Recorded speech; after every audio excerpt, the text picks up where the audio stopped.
Hello students, warm welcome.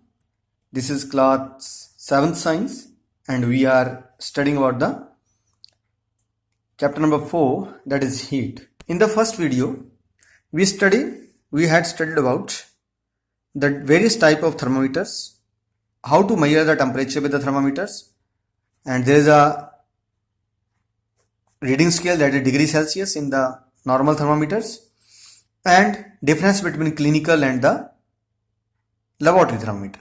So let's move with a big smile on your face. You are here with Hardeep Singh on Vigyan Ansh channel.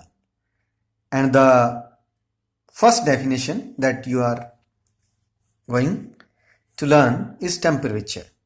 And what is the temperature? It is the reliable measure of the hotness of an object in is its temperature, या in degree Celsius, in Fahrenheit, in Kelvin, etc. तो temperature हुआ क्या? Temperature है कि अगर हम किसी एक चीज को हाथ लगाएं, थोड़ा कंसेप्ट समझिए। मान लीजिए मैंने एक तरफ बर्फ रखी है और एक तरफ पत्थर रखा है। मैं आपसे पूछना दोनों में से कौन गर्म है? आप आंसर क्या देंगे? सर पत्थर गर्म है, राइट। फिर मैं पत्थर के सामने एक गरम गरम चाय का पतीला रख देता हूं। मैं पूछता हूं बताइए पत्थर और इनमें से कौन गर्म है? आपका आंसर क्या हो जाएगा? नेचुरली आप पतीले को गर्म बोलेंगे। तो जो पहले हमारा क्या था, गर्म पत्थर था, अब पतीले के सामने क्या हो गया? वो ठंडा हो गया। तो इसका मतलब हमें तुक्का मार के नहीं बात कर सकते, हमें टेम्परेचर को मेजर करना है, हमें उसकी गर्मी को मापना है, और वही गर्मी को मापना that is called temperature, and the instrument that is used to measure the temperature is known as thermometer. तो थर्मोमीटर इज, ठीक है, थर्मोमीटर किसके? Temperature is measured by a device that is called thermometer. आप ऐसे भी लिख सकते हैं, thermometer is the device that is used to measure the temperature, जो भी आपकी डेफिनेशन है। और जब भी हम थर्मोमीटर के साथ टेम्परेचर को मेजर करना है तो कुछ बातों का ध्यान रखिए। Number 1, thermometer must be clean with antiseptic solution to kill the germs. जब भी अगर ह्यूमन बॉडी का टेम्परेचर मापते हैं, मुंह के बीच में थर्मोमीटर डालते हैं तो उसको पहले एंटीसेप्टिक सोल्यूशन से साफ करते हैं। देखा होगा डॉक्टर भी साफ करते हैं एक बोतल में रख के, वो इसलिए ताकि एक व्यक्ति के जर्म्स दूसरे को ना चले जाए। दूसरा, जो क्लिनिकल थर्मामीटर उसमें किंक रहता है, पढ़ा ना पिछली वीडियो में, जो किंक क्या करता है, बैक फ्लो ऑफ मर्करी को पीछे नहीं जाने देता है। तो जब भी आपने बॉडी टेम्परेचर कहीं का चेक करना तो पहले उसको झटके से क्या कर लेना, उसको नीचे कर देना है द्वारा, ठीक है, डाउन कर देना है, ताकि कहीं गलती रीडिंग ना आ जाए। ओके, अब यहां तक तो हम पढ़ चुके हैं। नाउ ट्रांसफर ऑफ हीट की बात करते हैं। ट्रांसफर हीट है क्या?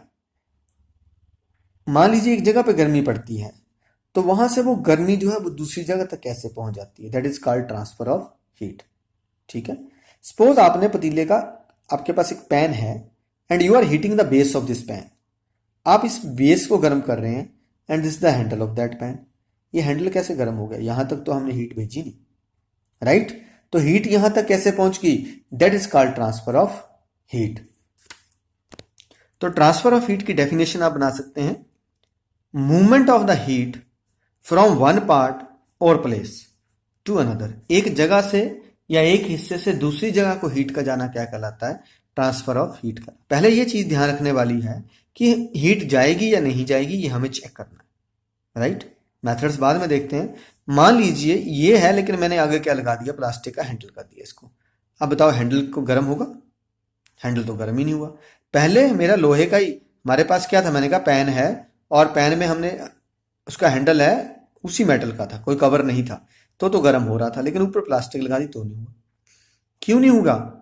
क्योंकि प्लास्टिक ने अपने बीच में से हीट नहीं जाने दी, लेकिन ये जो मेटल था इसमें से हीट जा सकती थी। तो जिनमें से हीट चली जाती है उनको क्या बोलते हैं? Conductors. The materials which allow heat to pass through them easily, जो अपने में से आसानी से हीट को जाने देते हैं, they are called conductors. Example है aluminium, iron, copper, most of the metal are conductor. Insulator, जैसे बात की मैंने प्लास्टिक का handle. The materials which do not allow heat to pass through them, जो अपने में से हीट को नहीं जाने देते उनको क्या कहते हैं? Insulator. And example are plastic and wood. ठीक है, ये दो चीजों पर डिपेंड करेगा। हीट तो होगी ट्रांसफर, लेकिन डिपेंड करेगा कि चीज इंसुलेटर है या कंडक्टर है। कंडक्टर होगा तो ट्रांसफर ऑफ हीट होगी, नहीं होगा तो ट्रांसफर ऑफ हीट नहीं होगी। अगर ट्रांसफर ऑफ हीट होगी तो कौन सा मेथड अप्लाई होगा? उन मेथड्स के बारे में पढ़ते हैं। तो सबसे जो पहला मेथड है दैट इज कॉल्ड कंडक्शन। सबसे पहला मेथड क्या होता है? Conduction, the process by which heat is transferred from the hotter and. कहता वो तरीका जिसमें से जो गर्मी है या हीट है वो गर्म सिरे से hotter end to colder end of solid is known as conduction. जब कोई हीट हॉटर एंड से कोल्डर एंड की, लेकिन ध्यान रखिए सॉलिड में जाती है तो उसको कंडक्शन कहते हैं। जैसे मैंने पैन बताया ना, पैन, तो पैन में हम बेस को गर्म किया, हीट अगर मेटल का तो यहां तक आ गई, तो पैन के अंदर जो हीट है यानी कि पैन सॉलिड है तो इसके अंदर जो हीट जा रही है कौन से मेथड से जा रही है? कंडक्शन से जा रही है, राइट। जो सेकंड मेथड रहता है दैट इज कॉल्ड कन्वेक्शन। क्या बोलते हैं इसको हम? Convection, the process by which heat is transferred in liquid and gases. Liquid या गैसेस में कैसे हीट ट्रांसफर होती है, ठीक है। ये अब लिक्विड गैस में जब हीट ट्रांसफर हो तो मेथड है कन्वेक्शन, सॉलिड में ट्रांसफर हो तो मेथड है कंडक्शन। कंडक्शन में क्या होता है बेटे, जो ये वाले पार्टिकल इनको हीट गर्म मिल जाती है तो अगले पार्टिकल को देते हैं, अगले पार्टिकल को देते हैं, अगले पार्ट, इस तरह से हीट इधर से पहुंच जाती है, ठीक है। द हॉटर पार्टिकल, ठीक है, the particle those are very near to the source of heat get energy and transfer the energy to next particle. ध्यान रखिए क्या कहा मैंने, the particles those are very near to the source of energy और heat get the heat or get the energy and transfer it to next particle. Now next particle to next. In this way conduction occur. But convection में liquid या gases में कैसे होता है ये concept थोड़ा अलग है। अगर आपने कभी चाय बनाई है घर में तो आपने क्या देखा होगा, पानी गर्म होता देखा, यहां से बुलबुले निकलते हैं। ये बुलबुले कहां से आ गए? पहले तो एयर के बबल्स निकलते हैं, फिर पानी निकलता है से बाहर को आके। ये पानी ऊपर को क्यों निकल रहा है? इसका फंडा ये रहता है, चाहे वो लिक्विड है चाहे वो गैस है बेटे, जब वो गर्म हो जाते हैं तो उनके जो पार्टिकल पहले अगर यहां होंगे तो दूर दूर हो जाते हैं। जब पार्टिकल दूर हो गए तो उनकी डेंसिटी कम होगी, जब इनकी डेंसिटी कम होगी तो इनका भार कम हो गया। जब इस जगह वाली पानी का भार कम होगा तो ये हल्का होकर भागेगा ऊपर को, और जो साइड वाला ठंडा पानी होगा इससे कम ठंडा होगा, मतलब वो कहाँ आ जाएगा? नीचे आ जाता है। इसलिए लगातार ये साइकिल चलता रहता है, ये और गर्म होगा ऊपर, ऊपर वाला फिर नीचे, तो जब तक सारा पानी खत्म नहीं हो जाता सेम प्रोसेस चलती रहती है। तो इसका कंसेप्ट क्या है याद रखिए, हॉट लिक्विड और gases become light in weight. जो गर्म लिक्विड या गैसेस हैं वो वेट में हल्की हो जाती हैं, सो मूव अपवर्ड, ऊपर की ओर जाती हैं। वाइल कोल्ड लिक्विड और गैसेस, ठीक है, कोल्ड लिक्विड और गैस इज हैवियर। जो ठंडी द्रव है या क्या है, कोई गैस है, वो हैवियर होगा, सो इट मूव डाउनवर्ड, तो ये नीचे की ओर जाता है। In this way convection take place, इस तरह से कन्वेक्शन होती है। लेकिन मैंने एक और कंसेप्ट बताया कि गर्म हो जाएगा तो क्या होगा, पार्टिकल्स दूर हो जाते हैं और डेंसिटी क्या कर जाती है, डेंसिटी डिक्रीज कर जाती है। अभी आपकी है नहीं, रहने दो, इतना काफी है सर्वत के लिए, राइट। अगर कोई कंसेप्ट आपसे पूछता तो ये आपका कंसेप्ट रहेगा। और उसके बाद ये लिक्विड में भी चलेगा, गैस में भी चलेगा, ध्यान रखिएगा, ठीक है। आपने देखा हवाएं चलती हैं, तूफान चलता है, कैसे चलता है? इसी तरह से चलता है। जहां कहीं अर्थ गर्म हो जाती है वहां की हवा जो है वो गर्म होकर ऊपर चल जाती है और ठंडी हवा उसका स्थान लेने आती है और यहीं से सर्कल पूरा बन जाता है, राइट। तो दिस इज ऑल अबाउट कन्वेक्शंस। आप इस कंसेप्ट को किस में पढ़ेंगे? 8th लेसन में पढ़ेंगे। ये अर्थ है बेटे, अर्थ का जो सेंटर पॉइंट है वो सन के बिल्कुल पास होता है। यहां रेज बिल्कुल सीधी पड़ती है, इसलिए ये जगह क्या हो जाती है, ज्यादा गर्म हो जाती है।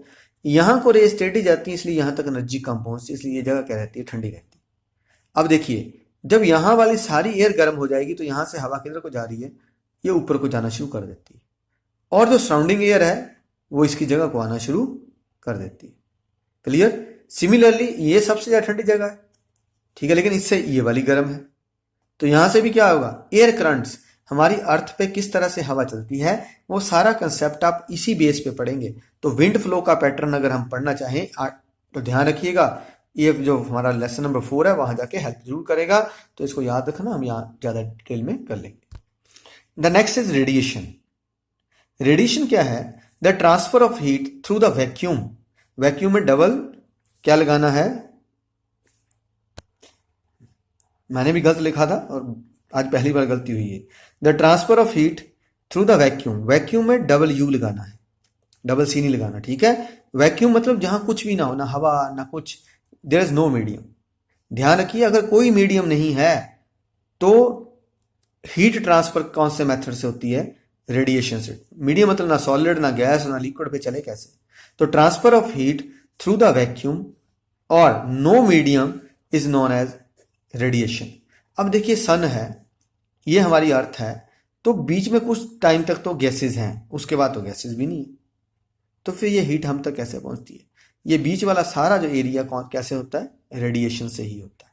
या हम कभी मोमबत्ती जगाते हैं, उसमें ध्यान रखिए, देखिए यहां से यह जो गर्म हवा है ये ऊपर को जाती है, क्या होती है? गर्म होके ऊपर को चली जाती है, लेकिन यहाँ की हवा तो इसका स्थान लेने आ गई, राइट?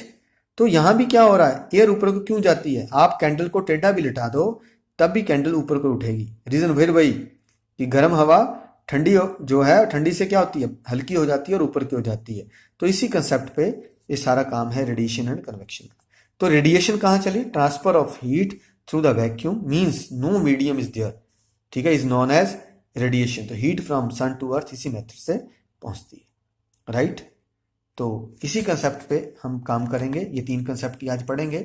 तो इसी से रिलेटेड कुछ क्वेश्चन है, देख लेते हैं। State similarity and difference between laboratory and clinical. बेटे similarity, both are made up of glass, both है मरकरी, बोथ है bulb, both have reading scale. तो 4 इसमें सिमिलरिटी हैं। डिफरेंस आपको बताया था कि the range of clinical thermometer is from 35 to 42 और यहाँ -10 to 110। Here it is used to measure the body temperature of human. It is used to measure the body temperature of substance in the labs. It have kink, it don't have kink, right? Give 2 example of conductor and insulator. आपने example के साथ definition भी लिखनी है, आज ही पढ़ा हमने, ठीक है? कंडक्टर्स क्या होते हैं? That allow the heat to pass through them. Insulator क्या होते हैं? That do not allow the heat to pass through them. Example क्या थी? गोल्ड, कॉपर, और इंसुलेटर में क्या था? वुड, प्लास्टिक, है ना? The hotness of an object, हम किसी भी चीज की किस में मापते हैं? डिग्री सेल्सियस में मापते हैं, है ना? Temperature of boiling water can not be measured. अगर बॉइलिंग वाटर को हम कौन सा थर्मोमीटर लगाएंगे? लैब वाला या क्लिनिकल वाला? तो हम लैब वाला लगाएंगे, क्लिनिकल का नहीं लगाएंगे। तो इज नॉट मेयर्ड बाय, क्या आएगा यहाँ पे? क्लिनिकल। क्या आ जाएगा इसमें? क्लिनिकल, ठीक है? टेम्परेचर इज मेयर्ड इन डिग्री, क्या होता है? टेम्परेचर, सॉरी यहाँ आएगा degree Celsius. The hotness of object is determined by it's, hotness कौन बताता है? उसका क्या बताता है? टेम्परेचर बताता है। उसने मापना नहीं बोला था, उसने बोला हॉटनेस कौन बताएगा? तो उसका टेम्परेचर। डी में देखिए, नो मीडियम इज रिक्वायर्ड। जहां नो मीडियम हो, फटाफट क्या लिखना आपने? कौन सा आंसर आ जाएगा आपका? दिस इज रेडिएशन, है ना? ए cold steel spoon is dipped in a cup. देखो कोल्ड स्टील, स्टील क्या है? सॉलिड है। किस में डाल दी? हॉट कप में डाल दी। अब स्पून गर्म हो गया, तो देखो सॉलिड में क्या बताया? कौन सा मेथड होता है? पढ़ चुके हैं हम, दिट इज कंडक्शन, है ना? क्लोथ अभी बात नहीं हुई हमारी, अगला भी बात नहीं करेंगे, कोई क्वेश्चन नहीं किया अभी हमने, ये भी नहीं हुआ है। हाँ, इसमें आप बात कर सकते हैं, कहते हैं तो यहां से यहां तक हीट कैसे मेथड से पहुंचेगी? यहां बीच में कौन सा मेथड लगेगा? कंडक्शन। पानी में कौन सा लगेगा? कन्वेक्शन, है ना? ये डायग्राम के साथ लिख देना है, दैट्स ऑल, यही है। तो प्लीज ध्यान से इस वीडियो को देखिए, विज्ञान अंश चैनल को सब्सक्राइब कीजिए अगर आपको अच्छा लग रहा है। आगे बढ़िए, खूब दिल लगा के पढ़िए। जय हिंद।